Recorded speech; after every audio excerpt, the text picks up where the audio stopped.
Hello folks and welcome to the Vertigo Tea Party, and let's try Heldric. It's by Astral Byte. It is a city building hack and slash game, which I never thought I'd actually say. It's aiming at being $9.99 when it's released.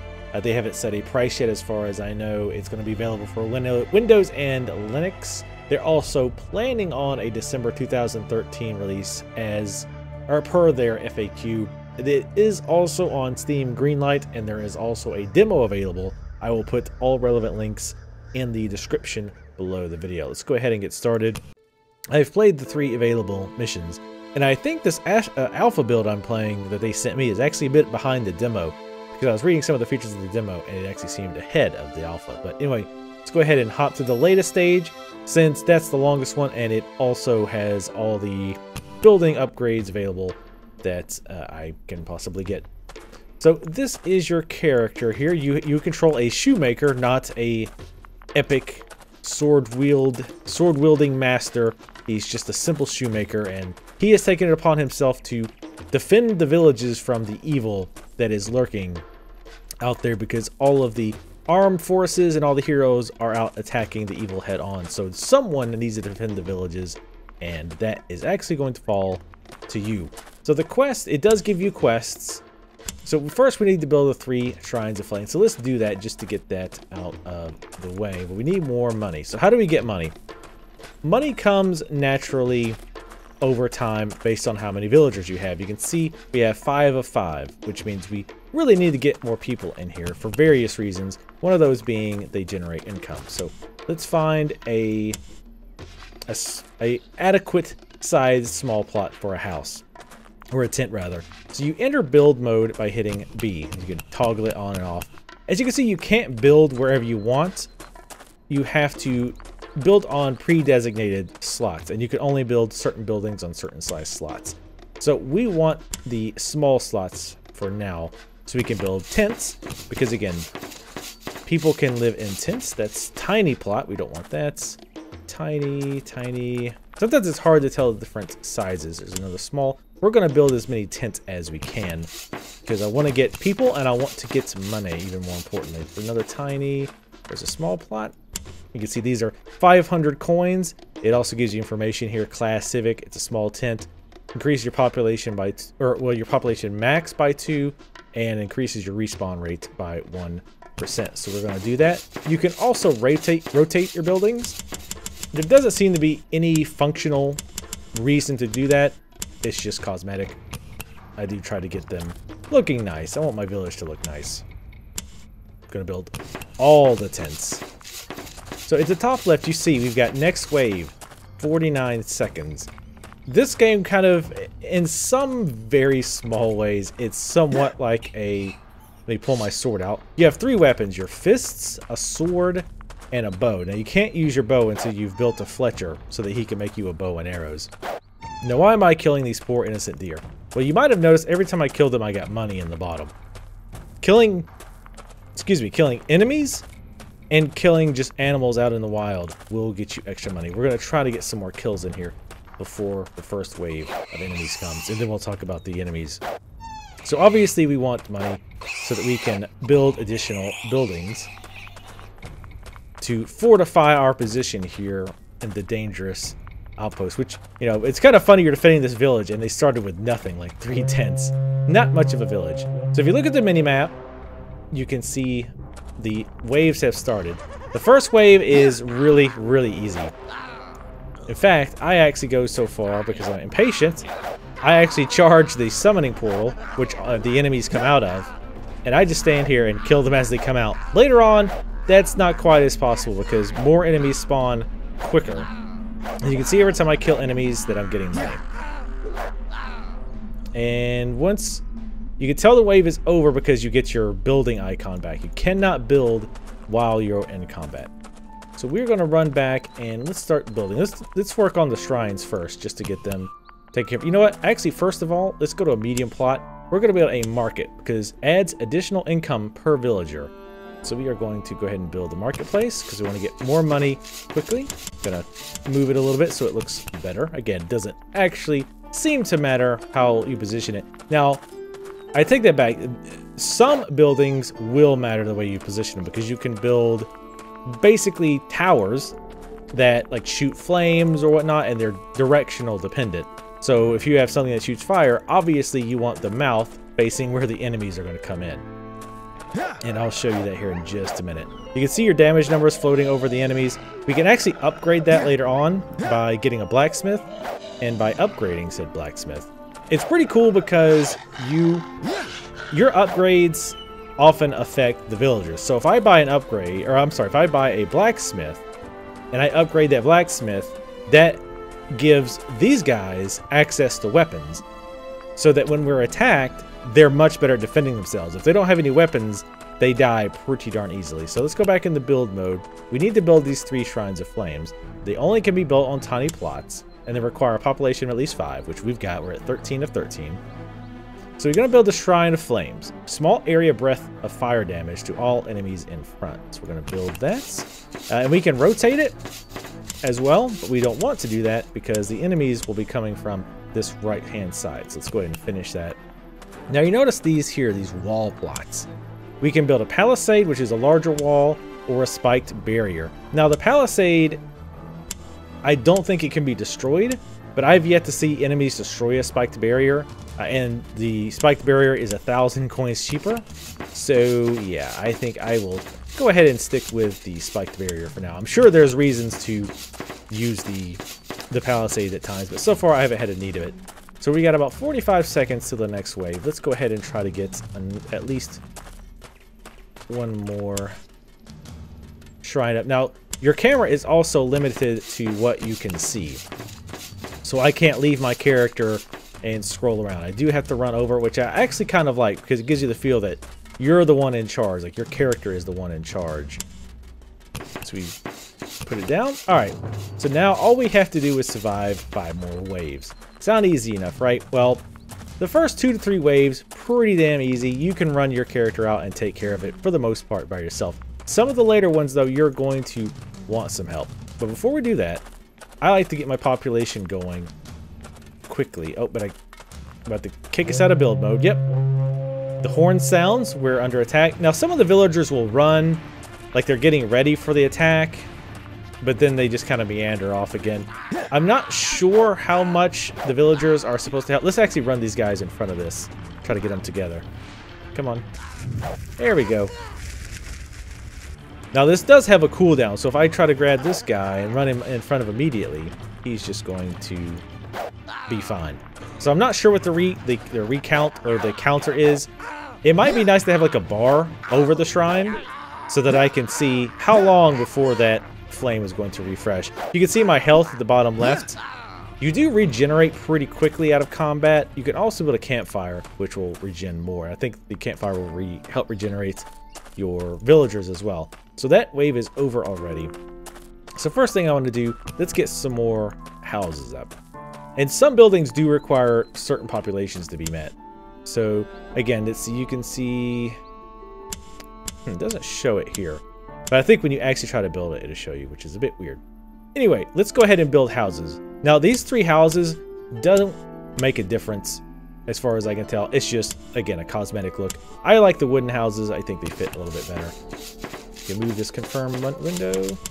We'll put this like this. I think it looks better. Again, we're going to build houses ASAP. I will build a Fletcher as well, because I would kind of like to help. Let's see, how much is the Fletcher? 10,000? Kind of expensive, so let's go kill some animals for money.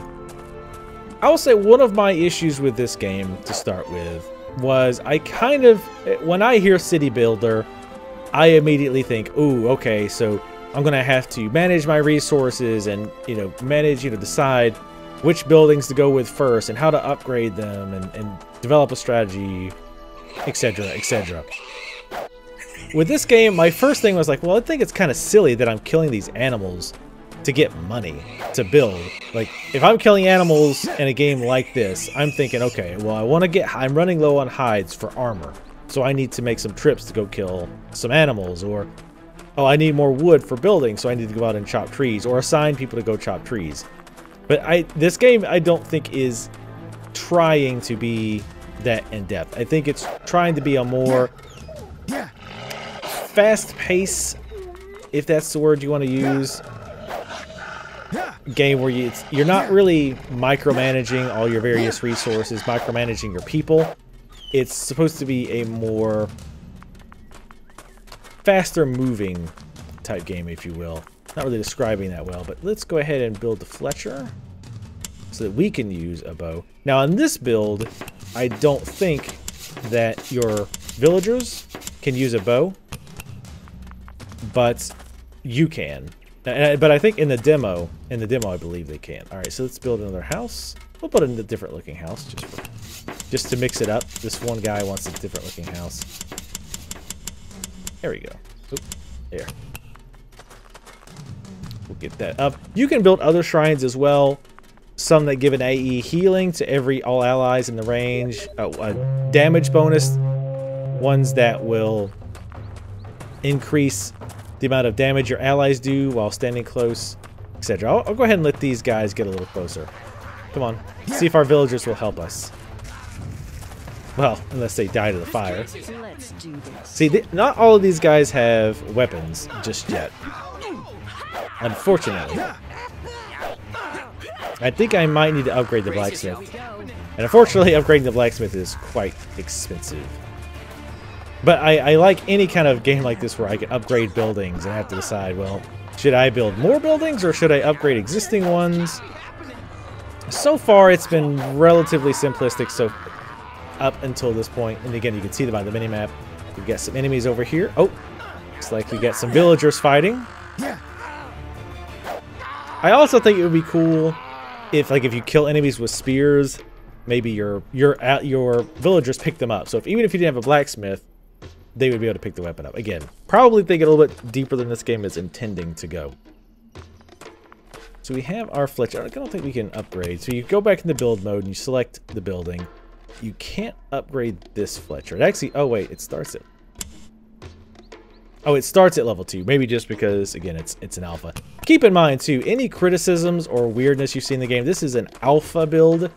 So expect to see some things that almost certainly will change. In fact, like I said, on the demo notes, I saw that it mentioned specifically that villagers could use the bow and arrow once they got it. I did build a blacksmith, right? I did not. So that was the last game. My mistake. So let's go ahead and build this blacksmith. And I like to rotate it this way just so I can see it, even though it doesn't make sense that way, but that's fine. And you can actually upgrade the blacksmith to 2 different levels. That does 2 major things. One, it makes you do more damage with your melee attacks, and it also gives the villagers access to new weapons so that they can do more damage and help defend, which is the strategy, because I've already beat this stage. The strategy I went with last time was to basically get everyone armed so that they can help to do our own defense. As far as other buildings, of course, we have the blacksmith, the Fletcher, we have the houses, and these are for a medium-sized lot, I believe. The market, which we already have. Now, I don't know if these stack. So if I build more than one market, do I get additional coin rates? That might need to be clarified. I wouldn't think that it would, but again, that might be something they might want to clarify. You also can build a rebirth shrine so that if you die, you can resurrect. Because right now, if I die, it's game over. So let's fortify our defense a little bit here. Let's go ahead and get these spiked barriers up. This will also kind of help. Actually, because of the pathing and because they tend to spawn down here, I actually don't even need to build those. It's just these that I would really need to focus on. Maybe save some money. But I kind of like it looking symmetrical. Let's get these spike barriers up. And that should help them run, or be more likely to run into the Shrine of Flames. We got about 8 seconds left. Now, normally during your downtime, I've just been talking about the game. What I end up doing during my downtime a lot is going to kill animals. So you get kind of a cycle, because the animals respawn in certain areas. Like there's 2 animals up north, 2 to the west, and 2 to the south in this map. So I'll kind of just make a cycle. Come on. Hang out in front of this dragon. It's fine. Luckily, you don't catch on fire. So you kind of run into a cycle, like kill the animals up north, run to the west, kill those, run to the south, and just kind of run in a circle as they respawn. So it can get a little methodic in that. Okay, at least all. Nope. We got one more coming from the left. I think the villagers can probably take them out. And there's a wolf or a wild boar randomly running amok in town. Now that would be interesting. Like if you didn't clear out animals in one area, they started to get bold and attack your village. But honestly, for the most part, at no point have I been in any danger of losing. The only time I lost was because I got hit by 2 nasty bugs at the same time. One, well, the major bug was that I could not attack anything. Like when I left-clicked on any creature, I just ran up to it and stood there. I couldn't switch weapons. And the villagers are not very good at defending themselves, even with decent weapons. So I ended up just having to run around and get killed because I couldn't do anything. And actually, the only other major bug I found was I got stuck inside of a boar, which was actually somewhat comical. And I had to be attacked by a different boar to get myself out. But again, keep in mind this is an alpha build. So things like that are pretty much expected to be seen. So let's look at these are tiny plots. What else can we make? An area lamp, which again, I don't know if that does anything. Maybe there are day and night cycles, and I believe the encounters you might run into during the nighttime are different. So maybe this would help with that. There's a campfire, keeps villagers warm, can be upgraded to provide food for light healing. So let's build a campfire. What is a village without a campfire? Let's see, we can upgrade the campfire, which in itself sounds just kind of funny. It's decoration. Okay, class decoration provides light food healing to nearby villagers. Okay, that was a tough sentence to say. So we've got it done. It also again will heal villagers. All right, and I appear to be bugged again. I cannot move. That's unfortunate. Yeah, I don't think I can move. Hopefully something attacks me. So let me talk about the rest of this game. I think you're kind of starting to understand. The waves just kind of keep coming until you've beaten. Oh, here we go. Nope. I'll try clicking just once. There we go. All right. Have you caught up? There we go. Okay, it's caught up. It looked like maybe it was behind and it was struggling. No, it's still having some issues. Like when I click 1, 1,000, 2, 1,000, 3, 1,000, 4, 1,000, 5, 6.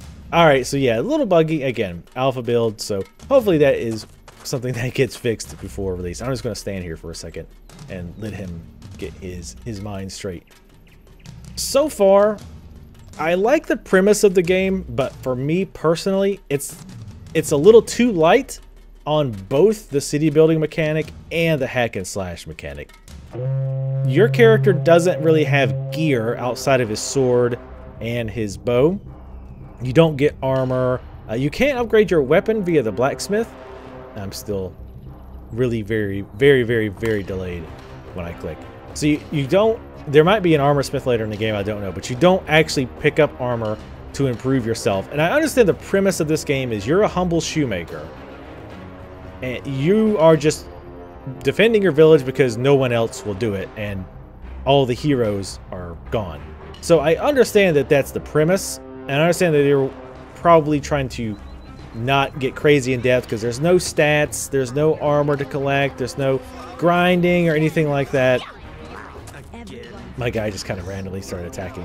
And again, the villagers don't do a very good job of helping to defend. And they're usually better than this. I think maybe the game is totally freaked out because of my pathing issues right now. Maybe everybody else's pathing is freaking out. I don't know. I'm just guessing. But yeah, it's a little too light on both the city building and on the defense. I like the idea. I like the idea of you're defending the city, and while you're defending it, you're getting attacked. I don't like the waves being timed. My guy just randomly attacked. Yeah, this guy's kind of running around her. Everything, it's chaos. Madness in the streets. Yes, all enemies run to me so that I can kill you. Can I move? Still can't move. But the wave mechanic, basically having enemies attack in waves, it's like, okay, well, 3 minutes from now, you're going to be attacked again. That's too gamey for me, I think. It feels too artificial. Like, if the enemy's just randomly attacked, I think that would make it feel a lot more realistic. and more interesting. But as it is, everything is planned. Like I've got everything planned out. Like nothing is a surprise. It's like, okay, enemies will attack.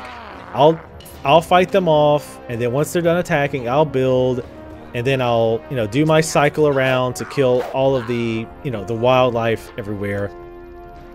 So again, it's a bit too formulaic for me. It just doesn't feel natural. And the fact that the NPCs kind of just meander around, they're not doing anything. Like they don't talk to each other, they don't go to the marketplace, they don't go to the blacksmith, they just walk around. It's just kind of dead. Does that make sense? And again, some of these things might seem nitpicky, but again, it's just how I feel when playing the game. It just doesn't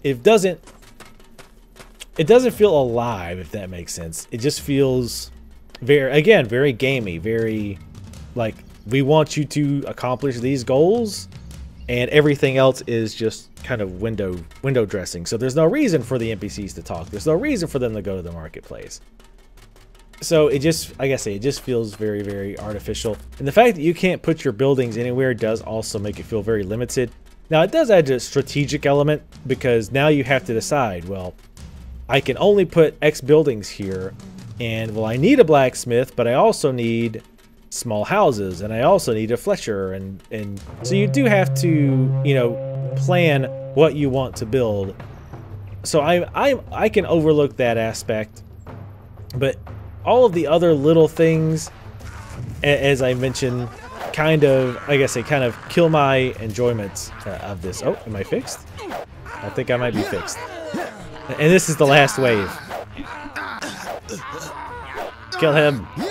Oh, yep. All right. See, sweet. My pathing has come back to me. So yeah, the villagers not helping defend themselves. Oh, and you can actually see we get some nastier enemies that show up, who hurt quite a bit more. They kill our villagers really quick as well. But yeah, I don't know. Overall, like I say, I think this was an interesting premise. Oh, I better run away. I'm actually low on health. Let me go to the campfire. Get me some health. Hopefully the villagers can take that guy out. I've hurt him pretty bad. Surely they can finish the deal. But then again, maybe not. Well, they've all got fist weapons. That's right, I didn't upgrade the blacksmith. Okay, sweet. And you can keep playing if you'd like once the wave... I don't know, I'm assuming the waves just keep coming and over and over again. But honestly, like once you get to this point, unless the waves get more difficult, it's pretty easy. Because on the last game, I upgraded the blacksmith all the way. Like that's the first thing I did, was get all houses and get the blacksmith upgraded ASAP. And the villagers did a pretty good job of defending the city. But I'm sure there's other strategies that would work as well, which is, I think, part of the point of the game, is coming up with a strategy that you like to defend. There's also looks like it's going to be an endless mode, which, you know, makes sense in a game like this, where it probably randomly generates a map and you just fight off endless waves. But again, it kind of seems like, again, unless the waves get harder, like significantly harder, it seems like once you get to a certain point where your blacksmith is all the way upgraded, you've got a lot of people there to defend your village, it's going to be pretty pointless, because your villagers, if they're half intelligent, will be able to fend off the bad guys. There is a demo available for this, so check it out yourself. Again, to me, the gameplay is a little bit on the shallow end for me to really dig into it and to really tickle my fancy. What I would have liked to have seen is, and again, I realize I'm asking more than developers probably wanted to do with this game, but I would have liked to seen more, the resource gathering to be more in depth, where killing animals just doesn't give you money. You have to factor in, okay, I need wood, I need resources from animals, like, you know, bone and fur or leather.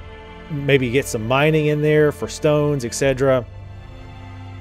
I would have really loved that, while you're trying to fend off these waves of enemies that don't necessarily come at specific times. I'd also like to see more livelihood in the game. Like I say, NPCs talking to each other, or going to the blacksmith, or, you know, or even a blacksmith working at the blacksmith. or, you know, picking flowers, going to the well, hanging by the campfire, you know, doing things that people would do in a village instead of, again, just kind of pointlessly wandering about. And then when the city is under attack, I would definitely like them to take up arms and help me defend instead of just kind of standing 30 feet away as their friends are brutally butchered, hoping, well, maybe nobody will notice me. So yeah, a little bit light on the fun mechanics and a little bit too gamey, too can't think of the word I'm thinking. Almost too, not scripted, but too mechanical, I think, for my taste. But definitely, again, check it out yourself. There is a demo available. If you did like what you saw, if you've tried the demo and you liked it, again, make sure to vote for it on Steam Greenlight so they can get on Steam. Thank you guys for watching. Let me know what you thought of this video in the comments below. Make sure to subscribe if you'd like to see more videos like this, and I will see you next time.